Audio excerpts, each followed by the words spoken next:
Welcome to के to study अड्डा। दोस्तों, हम इस वीडियो में पॉलिटी के कुछ महत्वपूर्ण प्रश्न के बारे में डिस्कस करेंगे, तो आप पूरा वीडियो बहुत ध्यान से देखिए। क्वेश्चन पढ़कर उसका आंसर बताने की कोशिश करिएगा। दोस्तों, हिस्ट्री, पॉलिटी, हिंदी और जीके के महत्वपूर्ण प्रश्नों की प्रैक्टिस के लिए आप हमारे चैनल पर प्लेलिस्ट में जाकर अपनी प्रैक्टिस कर सकते हैं। तो चलिए शुरू करते हैं। पहला क्वेश्चन, निम्नलिखित में से कौन सर्वोच्च न्यायालय के मूल अधिकार क्षेत्र में आता है? पहला, केंद्र राज्य विवाद। दूसरा, दो या दो से अधिक राज्यों के बीच विवाद। तीसरा, नदी जल का विवाद। तो पहला ऑप्शन हो केवल पहला और दूसरा। दूसरा ऑप्शन केवल दूसरा। तीसरा ऑप्शन केवल पहला। चौथा ऑप्शन पहला, दूसरा और तीसरा। आपका राइट आंसर होगा पहला ऑप्शन, केवल पहला और दूसरा। नेक्स्ट, निम्नलिखित में से किसने निर्णय सुनाया कि संसद के पास भारत के संविधान के भाग 3 के किसी भी प्रावधान में संशोधन करने की शक्ति नहीं है? पहला ऑप्शन केशवानंद भारती बनाम केरल राज्य। दूसरा ऑप्शन गोलकनाथ बनाम पंजाब राज्य। तीसरा ऑप्शन चंपकम दोराईराजन बनाम मद्रास राज्य। चौथा ऑप्शन मिनर्वा मिल्स लिमिटेड बनाम भारत सरकार। तो आपका राइट आंसर होगा दूसरा ऑप्शन, गोलकनाथ बनाम पंजाब राज्य। नेक्स्ट, किस न्यायिक मामले में सुप्रीम कोर्ट ने फैसला दिया है कि कोई भी संसद विधायक या विधान परिषद का सदस्य जो एक अपराध का दोषी पाया जाता है और जिसे न्यूनतम 2 साल कारावास की सजा दी गई, वो तत्काल प्रभाव से सदन की सदस्य खो देगा? पहला ऑप्शन सरला मुद्रल बनाम भारत सरकार। दूसरा ऑप्शन ओम प्रकाश बनाम दिल बिहार। तीसरा ऑप्शन लिली थॉमस बनाम भारत सरकार।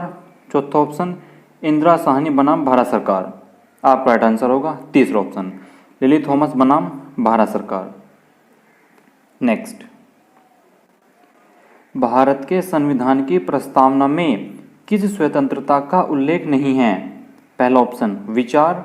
दूसरा ऑप्शन विश्वास। तीसरा ऑप्शन नैतिकता। चौथा ऑप्शन उपासना। आपका राइट आंसर होगा तीसरा ऑप्शन, नैतिकता। नेक्स्ट, उच्चतम न्यायालय के मुख्य न्यायाधीश बनने के लिए उच्च न्यायालय में कितने वर्षों का कार्य अनुभव आवश्यक है? पहला ऑप्शन 8 वर्ष। दूसरा ऑप्शन 10 वर्ष। तीसरा ऑप्शन 12 वर्ष। चौथा ऑप्शन 15 वर्ष। आपका राइट आंसर होगा दूसरा ऑप्शन, 10 वर्ष। नेक्स्ट, निम्नलिखित में से किसे संवैधानिक संशोधन 1976 द्वारा भारत के संविधान की प्रस्तावना में जोड़ा गया था? पहला समाजवादी। दूसरा धर्मनिरपेक्ष। तीसरा अखंडता। चौथा बंधुत्व। नीचे दिए गए कोड का प्रयोग करके सही उत्तर चुनिए। पहला ऑप्शन केवल पहला और दूसरा। दूसरा ऑप्शन पहला, दूसरा और तीसरा। तीसरा ऑप्शन दूसरा और चौथा। चौथा ऑप्शन पहला, तीसरा और चौथा। आपका राइट आंसर होगा दूसरा ऑप्शन, पहला, दूसरा और तीसरा। नेक्स्ट, न्यायपालिका के संबंध में निम्नलिखित में से कौन सा कथन गलत है? पहला ऑप्शन भारत में न्यायपालिका भी दुनिया में सबसे शक्तिशाली में से एक है। दूसरा ऑप्शन भारतीय न्यायपालिका स्वतंत्र नहीं है। तीसरा ऑप्शन न्यायपालिका विधायिका के किसी भी कानून या कार्यपालिका के कार्यों को अमान्य घोषित कर सकती है। चौथा ऑप्शन इनमें से कोई नहीं। आपका राइट आंसर होगा दूसरा ऑप्शन, भारतीय न्यायपालिका स्वतंत्र नहीं है। नेक्स्ट, निम्नलिखित में से किस उच्च न्यायालय का अधिकार क्षेत्र केंद्र शासित प्रदेश लक्षद्वीप तक फैला हुआ है? पहला ऑप्शन केरल। दूसरा ऑप्शन तमिलनाडु। तीसरा ऑप्शन बॉम्बे। चौथा ऑप्शन दिल्ली। आपका राइट आंसर होगा पहला ऑप्शन, केरल।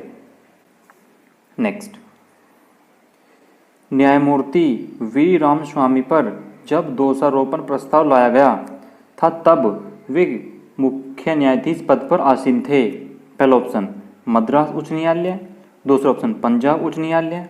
तीसरा ऑप्शन भारतीय उच्चतम न्यायालय। चौथा ऑप्शन दिल्ली उच्च न्यायालय। आपका राइट आंसर होगा दूसरा ऑप्शन, पंजाब उच्च न्यायालय।